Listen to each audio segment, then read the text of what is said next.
अस्सलाम स्टूडेंट्स। आज का जो लेक्चर है वो class 9 chapter number 6 work and energy का है, जो कि मैकेनिकल एनर्जी का इसका टाइटल है। देखिए बेटा, जब भी हम बात करते हैं एनर्जी की तो उसकी डिफरेंट आपके पास टाइप्स होती हैं। जो आपके कोर्स का हिस्सा है वो आपके पास है बेटा मैकेनिकल एनर्जी। सबसे पहले स्टार्ट करते हैं डेफिनेशन लिख के इसके कि मैकेनिकल एनर्जी को हम डिफाइन कैसे करते हैं। इसको हम लिखते हैं कि mechanical energy is the energy possessed by a body due to its position and motion is called mechanical energy. ठीक है, एक ऐसी एनर्जी जो कि किसी बॉडी में होती है ड्यू टू किसकी वजह से, ड्यू टू इट्स पोजीशन। तो ये दो वर्ड आपने नोट करने हैं। एक बेटा आपके पास वर्ड है पोजीशन का और जो दूसरा वर्ड है वो आपके पास है मोशन का। यानी एक ऐसी बॉडी जो कि अपनी मोशन भी कर रही हो और पोजीशन भी चेंज कर रही हो, तो उसके साथ जो एसोसिएटेड एनर्जी होती है उसको कहा जाता है, ये क्या है, मैकेनिकल एनर्जी है। अगर फॉर एग्जांपल इस पोजीशन और मोशन के रिस्पेक्ट के लिहाज से ही इसके दो टाइप्स बनते हैं। टाइप्स ऑफ मैकेनिकल एनर्जी दो है। एक को हम कहते हैं कि काइनेटिक एनर्जी और दूसरी को हम कहते हैं क्या है, पोटेंशियल एनर्जी।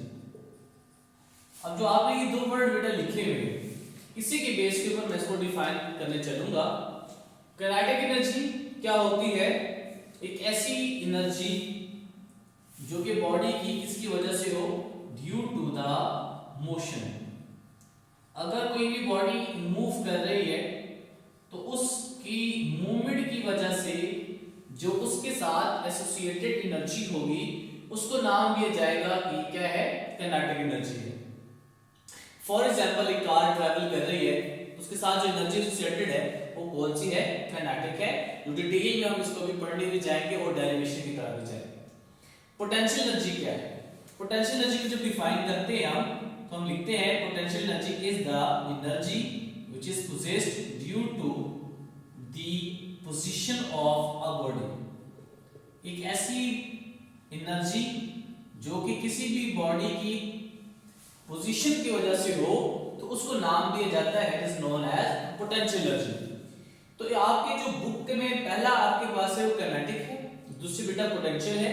जस्ट डेफिनेशन लिखी है भी मैंने, डिटेल के साथ हम इसको स्टडी करेंगे और इसके फार्मूले को हम डिराइव करेंगे।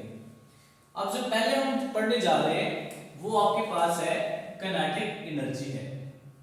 काइनेटिक एनर्जी अभी हमने इसकी डेफिनेशन पढ़ी, वो डेफिनेशन क्या है और फार्मूला क्या है और किस फैक्टर्स के ऊपर ये डिपेंड कर रहा है उसको हम भी पढ़ते हैं। तो सबसे पहले डेफिनेशन क्या है, मैं यहाँ पे दोबारा इसकी डेफिनेशन लिख लेता हूँ और फिर ये शॉर्ट क्वेश्चन में अगर आता है तो शॉर्ट क्वेश्चन में आपने क्या क्या चीजें लिखनी है इसमें, उस हवाले से मैं इस यहाँ क्वेश्चन पे लिखूंगा। काइनेटिक एनर्जी की डेफिनेशन अभी हमने देखी, हमारे पास क्या है, which is due to the motion of a body.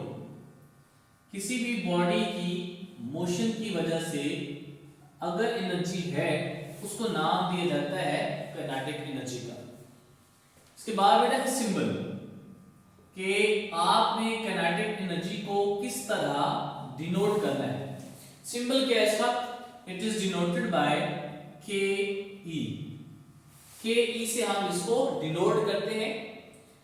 अब इसके बाद है कि फॉर्मूला हम इसको किस तरह बनाएंगे। तो फॉर्मूला बेटा क्या है, K E is equals to half M V square, 1/2 into M V square. और इसमें जो मैस ये एम है ये आपको बता रहा है किसके बारे में, मैस के बारे में, और जो वी है ये आपके पास क्या है, वेलोसिटी है। ठीक है, तो इसका मतलब ये हुआ कि अगर मैं काइनेटिक एनर्जी की बात करूं तो काइनेटिक एनर्जी दो फैक्टर्स के ऊपर डिपेंड करता है। एक पहला फैक्टर किसका है, मास का फैक्टर है। इसका मतलब है कि काइनेटिक एनर्जी डायरेक्टली रिलेट कर रहा है किसके साथ, मास के साथ। और दूसरे में काइनेटिक एनर्जी डायरेक्टली रिलेट कर रहा है स्क्वायर ऑफ द वेलोसिटी के साथ। लेकिन इसका डायरेक्ट रिलेशनशिप मास के साथ कब होगा, जब आप v की वैल्यू को क्या लेंगे, कांस्टेंट लेंगे, तब जाके काइनेटिक एनर्जी डायरेक्टली रिलेट कर रहा है मास के साथ। और अगर आप काइनेटिक एनर्जी का कह रहे हैं कि स्क्वायर ऑफ द वेलोसिटी के साथ रिलेशन देख रहे हैं, तो उस केस में आपको मास की वैल्यू क्या रखनी पड़ेगी, कांस्टेंट रखनी पड़ेगी, तब जाके हम लिख सकते हैं कि वो स्क्वायर ऑफ द वेलोसिटी के डायरेक्टली प्रोपोर्शनल है। अब इसके बाद है यूनिट। तो यूनिट क्या है काइनेटिक एनर्जी की, जरा देखिए बेटा, फॉर्मूला बेटा हमने आपको पढ़ा कि kinetic energy is equals to 1/2 into mv²। तो इसी इक्वेशन से हम इसका यूनिट निकालते हैं। देखिए 1/2 कांस्टेंट है, इसकी कोई यूनिट नहीं होगी। अब बेटा देखिए यहां पे क्या यूज हो रहा है, मास, और मास की यूनिट क्या होती है, केजी। स्पीड यानी वेलोसिटी है, इसकी यूनिट क्या होती है, मीटर पर सेकंड। तो उस दोनों के ऊपर क्या है, स्क्वायर है। तो केजी मीटर स्क्वायर पर सेकंड स्क्वायर भी लिख सकते हैं, या इसको मैं इस तरह भी लिख सकता हूं, KG metre per second whole square, and this is equals to 1 joule. तो ये किसके बराबर होता है, जॉल के बराबर होता है। और जॉल क्या होती है, it is the unit of energy. और पिछले आर्टिकल में हम इसको डिफाइन भी कर चुके हैं, उसके बारे में पढ़ चुके हैं। फिर जरा देखिएगा बेटा, यूनिट आपके पास आ गई। इसके बाद नेचर है कि काइनेटिक एनर्जी स्केलर क्वांटिटी है या फिर वेक्टर क्वांटिटी है। तो बेटा जरा देखिए, m is a scalar quantity और स्क्वायर ऑफ द वेलोसिटी है। तो इसका मतलब ये है कि हम मैग्नीट्यूड ले रहे हैं इसका, तो एक न्यूमेरिकल वैल्यू आएगी। तो जो न्यूमेरिकल वैल्यू की वो कोई कांस्टेंट होगी, कोई कांस्टेंट नंबर होगा, इसलिए इसकी बेस के ऊपर हम लिख सकते हैं कि it is a scalar quantity. एक और रीजन भी होती है स्केलर क्वांटिटी की, क्योंकि डॉट प्रोडक्ट है वेलोसिटी के दरमियान, तो वो आपके पास स्क्वायर बन जाता है, जो कि हम फर्स्ट में बताते हैं। फिर आप इसको इतना याद रखें कि बेटा ये क्या है, स्क्वायर है इसके ऊपर, तो एक न्यूमेरिकल नंबर होगा, तो वो आपके पास क्या बन जाएगा, एक स्केलर क्वांटिटी बन जाएगा। अब ये आपने शॉर्ट क्वेश्चन में लिखना है। अब अगर आपको ये आ जाए कि आप डिराइव करें फॉर्मूला काइनेटिक एनर्जी का, अब हम पढ़ते हैं कि how we can derive the formula of kinetic energy. तो बेटा काइनेटिक एनर्जी की डेरिवेशंस करते हुए कुछ स्टेप्स का आपने ख्याल रखना है। सबसे पहले जो आपने ख्याल रखना है वो बेटा आपने लिखना है, पहला स्टेप इसका है पैराग्राफ। आपने पैराग्राफ लाजमी लिखना है जब भी आप पेपर अटेम्प्ट करेंगे। डेरिवेशंस को आपने जब स्टार्ट करना है। पैराग्राफ क्या है, लेट्स से फॉर एग्जांपल आपके पास कोई भी एक बॉडी है जिसका मास m है। तो जो आपने यहाँ पे बनाया हुआ है, इसी को मैं यहाँ पे लिखूंगा कुछ इस तरह से कि लेट अस कंसीडर, हमने क्या कंसीडर किया हुआ है, अ बॉडी, एक बॉडी को ऑफ मास, और उसका जो मास है वो मैं यहां पे ले रहा हूं स्मॉल m। ठीक है, अब आपके पास क्या है, वो जो मास है वो फॉरवर्ड डायरेक्शन में मूव कर रहा है विद द वेलोसिटी। ठीक है, और उस टाइम जिसकी इनिशियल वेलोसिटी है वो क्या है, vi है। Let us consider a body of mass m, और वो क्या कर रही है, वो बॉडी जो है which is moving, जो कि मूव कर रही है किसी एक खास वेलोसिटी के साथ with an initial velocity। इस टाइम उसकी वेलोसिटी है वो क्या है, इनिशियल वेलोसिटी। और इनिशियल वेलोसिटी को हम डिनोट किससे करते हैं, vi से। v is the velocity, I indicates about the initial velocity। ठीक है, इस वेलोसिटी के साथ बॉडी क्या कर रही है, मूव कर रही है। अब जरा देखिए, आफ्टर सम टाइम, कुछ टाइम के बाद, आफ्टर सम टाइम, और टाइम को मैं यहां पे लिखता हूं स्मॉल टी से। After some time it covers distance, या फिर आप इसको लिख लें डिस्प्लेसमेंट। इट कवर्स डिस्प्लेसमेंट, और डिस्प्लेसमेंट को हम डिनोट किससे कर रहे होते हैं, स्मॉल डी से। It covers some displacement D and comes to rest. It comes to rest, और रेस्ट पे आ गया है कुछ लम्हे बाद। और रेस्ट पे किस तरह है, एक बॉडी जिसका मास m है वो फॉरवर्ड डायरेक्शन में मूव कर रहा है, कुछ लम्हे के बाद ये डिस्प्लेसमेंट कवर करने के बाद वो इस पॉइंट के ऊपर पहुंचा, तो अब वो रुक गया, रेस्ट पे आ गया। और रेस्ट पे किसकी वजह से आया, बाय अप्लाइंग, और हमने इसके ऊपर क्या लगाई हुई है, एन ऑपोजिट फोर्स। हमने उसके ऊपर फोर्स लगाई, और वो फोर्स जो है वो against the direction of velocity है, यानी उसकी वेलोसिटी की डायरेक्शन राइट साइड में जा रही है, तो जो फोर्स इसके ऊपर लगेगी वो फोर्स की डायरेक्शन क्या होगी, टुवर्ड्स लेफ्ट साइड पे होगी। अब ये आपने इंट्रोडक्टरी पैराग्राफ लिख लिया, ठीक हो गया बेटा। अब आप जब डिराइव करने जाएंगे तो बेटा आपने अब सेकंड स्टेप में क्या करना है, सेकंड स्टेप में आपने कुछ ये करना है कि जो डाटा आपको यहां से गिवन कर रहा है वो आप लिख लें। और वो गिवन डाटा सबसे पहले क्या है, जो आपको यहां पे गिवन कर रहा है वो आपके पास ये पहला पॉइंट है जो कि मास m है, यानी आप इसको लिखेंगे गिवन डाटा में कि mass of the body is small m। And then दूसरी आपके पास क्या गिवन कर रहा है, इनिशियल वेलोसिटी गिवन कर रहा है, और इनिशियल वेलोसिटी को आप यहां पे लिख लें कि जो इनिशियल वेलोसिटी है उसको हम यूज करेंगे इसका सिंबल vi। एंड देन वो आपको बता रहा है टाइम t के बारे में। इट मींस दैट जो आपके पास तीसरा है गिवन पॉइंट है वो है टाइम t, जो आप यूज करेंगे। And then its cover displacement d, तो डिस्प्लेसमेंट को आप यहां पे डिनोट करेंगे d से। और कम्स टू रेस्ट, इसका मतलब है लास्ट पॉइंट पे जो वेलोसिटी होगी वो उसकी कौन सी वेलोसिटी होगी, final velocity, that is vf। और हमारे पास लास्ट क्या है, फोर्स है, और फोर्स को हम इंडिकेट करेंगे किससे, f से। ये गिवन डाटा आपने इस पैराग्राफ से लिख लेना है। अब हम देखते हैं कि फॉर्मूले को डिराइव करना है हमें। तो बेटा देखिए स्टेप नंबर 3 क्या है, स्टेप नंबर 3 क्या है, यूजिंग इक्वेशन।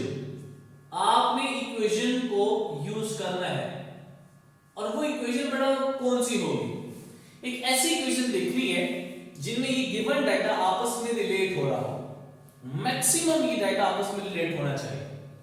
तो एक ऐसी इक्वेशन हमने देखनी है। हमने इक्वेशन टोटल 3 पढ़ी है, first kinematics equation, second kinematics equation and third equation of motion जो हमने पढ़ी न्यूटन्स की। अब जरा देखिए इनिशियल वेलोसिटी भी है, फाइनल वेलोसिटी भी है, डिस्प्लेसमेंट भी है, और इसका एक्सेलरेशन भी होगा, जाहिर बात है। अब जाहिर बात है जब वो वेलोसिटी v के साथ मूव कर रहा है तो उसका एक्सेलरेशन भी होगा, ठीक है। And it covers displacement d, बेशक आप यहां पे लिख लें इसके साथ cover displacement d with acceleration a and comes to rest, ठीक है। और जो आपको एक्सेलरेशन बता रहे हैं वो आपके पास क्या है, स्मॉल a। तो आपने इन तीनों चीजों या चारों चीजों को जो रिलेट करने वाली इक्वेशन है उसको देखना है। तो उसके लिए जो हमारे पास इक्वेशन है वो कौन सी है भला, आपके पास है 2as is equals to vf² minus vi², जिसमें एक्सेलरेशन भी रिलेट हो रहा है इनिशियल वेलोसिटी भी रिलेट हो रही है, फाइनल वेलोसिटी भी रिलेट हो रहा है आपके पास, और डिस्टेंस या डिस्प्लेसमेंट भी कह सकते हैं कि वो भी आपके पास यहाँ पे रिलेट हो रहा है। अब आप मुझे देखिएगा बेटा, गिवन डाटा में आपके पास क्या है, गिवन डाटा में ये है कि बॉडी कुछ टाइम बाद वो रेस्ट पे आ गई है। तो इसका मतलब ये हुआ कि बॉडी रेस्ट पे आ गई तो फाइनल वेलोसिटी की वैल्यू क्या हो गई, 0। इट मींस दैट अगर आप इसको नाम देते हैं इक्वेशन ए का, तो आप इस वैल्यू को आप क्या कर दे, पुट कर दे in equation a we get, ये आएगा आपके पास 2as is equals to 0, क्योंकि vf 0 है, और माइनस vi स्क्वायर। तो बेटा आप इसको मजीद सॉल्व करें तो ये बनेगा 2as is equals to minus vi square, क्योंकि एक वेलोसिटी रह गई तो मैं इसको सिंपल क्या लिख सकता हूं, v स्क्वायर भी लिख सकता हूं। इस इक्वेशन का नाम मैं देता हूं b का। अगर देखिए जो आपने ये लिखा हुआ है कि vf is equal to 0, वो किस वजह से आई है, अपोजिट फोर्स आपने लगाई, उस वेलोसिटी की बॉडी ये है, आपने अपोजिट फोर्स लगाई तो वो रेस्ट पे आ गया। तो बेटा आप लिखेंगे कि as vf is equals to 0 due to applying, और आपने अप्लाई फोर्स किधर की है, an opposite force, और वो फोर्स इस बॉडी के ऊपर लगी जिसका मास m है, और ये मास m एक्सेलरेशन a के साथ मूव कर रहा था। तो वो जो फोर्स है वो इन दोनों चीजों को जो रिलेट करने वाली इक्वेशन है वो आपको कहां से मिलेगी, अकॉर्डिंग टू, कहां से मिलेगी बेटा, from Newton second law of motion, और वो क्या है, वो है F is equals to ma। लेकिन आपने तो फोर्स एक्सेलरेशन के अगेंस्ट लगाई है, तो इट मींस दैट हमने यहां पे एक नेगेटिव साइन लगाना पड़ेगा जो इस बात की निशानदेही कर रहा है कि जो फोर्स लगा रहे हैं हम वो अपोजिट लगा रहे हैं। अब इस इक्वेशन बी में देखिए a की वैल्यू हम पुट कर सकते, और इससे मैं a की वैल्यू को कैलकुलेट करता हूं। तो बेटा a की वैल्यू मैंने फाइंड करनी है, m इधर आके f के नीचे क्या हो जाएगा, डिवाइड हो जाएगा विद अ नेगेटिव साइन।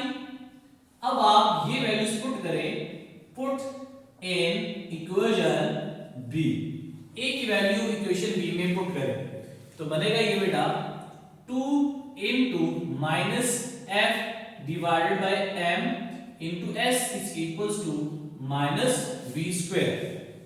अब ये एक नेगेटिव साइन इस नेगेटिव साइन से क्या हो जाएगा, कैंसल आउट हो जाएगा।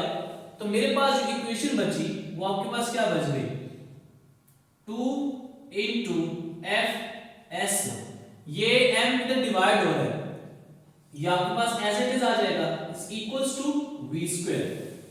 अब जरा इस m को राइट साइड पे ले जाएं तो वो मल्टीप्लाई हो जाएगा उधर, सो 2fs is equals to mv square. अब हम क्या करें, इस 2 को राइट साइड पे लेके आएंगे तो डिवाइड हो जाएगा, it means that fs is equals to mv square divided by 2, या फिर मैं इसको लिख सकता हूं कि 1 divided by 2 into mv square. अब जरा पहले लेक्चर्स को रिकॉल करें, ये fs है, this will be equals to work w and 1/2 mv square. अब एनर्जी को हम कैसे डिफाइन करते थे, हम ये लिखते थे कि किसी भी काम करने की जो एबिलिटी होगी उसको हम नाम देंगे एनर्जी का। अब यहाँ पे जितना भी आप वर्डन कर रहे हैं वो सारा का सारा किस फॉर्म में जा रहा है, यहाँ पे, and this is the formula of what, kinetic energy. So it means that kinetic energy will be equals to 1/2 mv square। ठीक है, ये आपके पास क्या आ गया, फार्मूला आ गया जो आपने यहां पे लिखा था और उसको हमने यहां पे क्या कर दिया है, डिराइव कर लिया है। ये आपके पास प्रूफ हो गया। अब बेटा यही जो आपने लिख लिया है ये बड़ी इंपॉर्टेंट आपके पास है, एमसीक्यूज पॉइंट ऑफ व्यू से भी और short question point of view से भी और न्यूमेरिकल पॉइंट ऑफ व्यू से भी। अब फॉर एग्जांपल वो कहता ये है कि if mass of body is doubled, अगर मैं मास को डबल करता हूं then kinetic energy will be. तो काइनेटिक एनर्जी के ऊपर इसका क्या फर्क पड़ेगा, तो आपने कैसे लिखना है बेटा, देखें ke1 is equals to 1/2 into m1 v1 square, इसको जरा आप नाम दे दें इक्वेशन ए का।